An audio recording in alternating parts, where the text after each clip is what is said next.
Good day, people. This is my first video on this kind of series where I cover the history, advancements, and technology behind many things military simplified. And the topic of the video today is the Kawasaki Ki-61 Tony.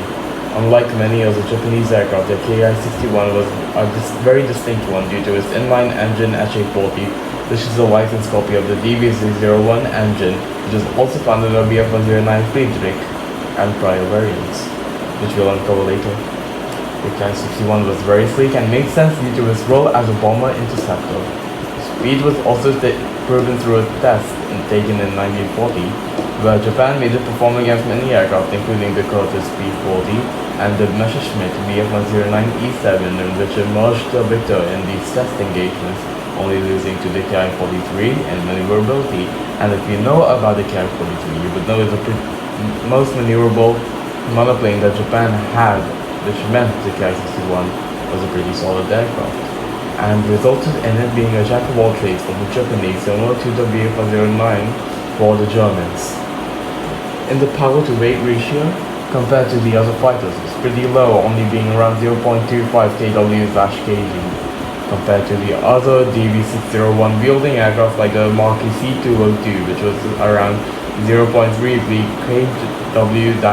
kW/kg. And that made sense considering it was the largest and the heaviest out of them, being longer by 9 centimeters in length, 142 centimeters in wingspan, and 21 centimeters in height. It also meant it could carry more fuel, which extended the range by much and negated the issues of the BF109.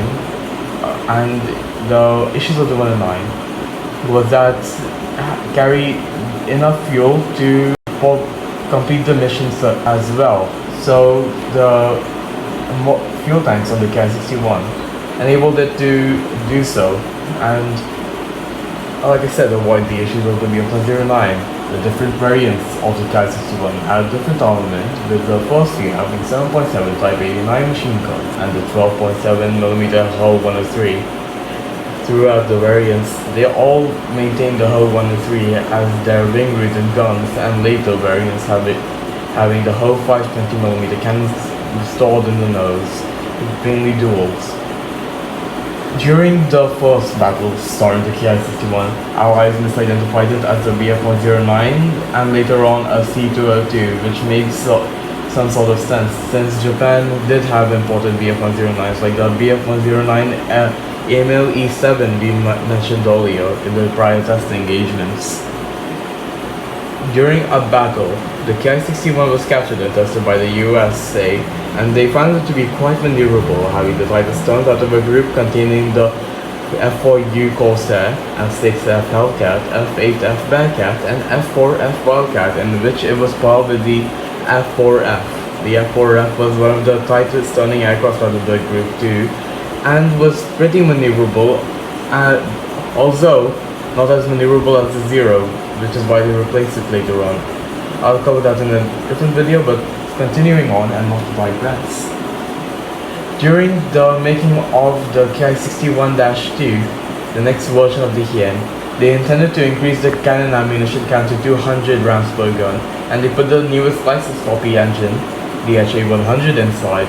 The HA100 was a licensed copy of the DB605A engine, which were equipped by many Axis fighters from 1943 onwards and became more prevalent in a couple of years. The upgrade, however, wasn't really a significant increase in performance due to the added weight nearly nullifying the engine power. Although, near the end of things, the factory was making the HA100 engines were bombed in a bombing run by US bombers, possibly by the likes of the B-25, the B-26, and the B-17, and so they had to switch to another engine type. This one was the HA112, which was an odd decision, not because they could have taken the HA40 and reverted the weight changes, but because it was a radial engine which was not liquid cooled, but instead was air cooled, and it had a stubbier nose like many other Japanese fighters. They worked out how to implement the engine with not only German engineers that were experienced with the engine swaps, but with his very own imported Focke-Wulf 190. They had a Focke-Wulf 190 for some reason, no one knows why. The end result was a more powerful, nimble aircraft, with the only downside being its reduced speed, which could be overlooked since it was only a difference of 4 kilometers per hour, which also meant it was an easier time for ground crew maintenance since the radial engines were much simpler designs compared to the inline engines and were easier to maintain overall. Near the end of the war, they made the canopies from razorback to teardrop, enabling for more visibility, similar to what the Allies did in 1944, where they realized that their cockpits, mainly the likes of Typhoons and P-47s, were a bit restricting in the visibility, and so they made the teardrop canopies in 1944. But I'll cover the Ki-100's story in another video.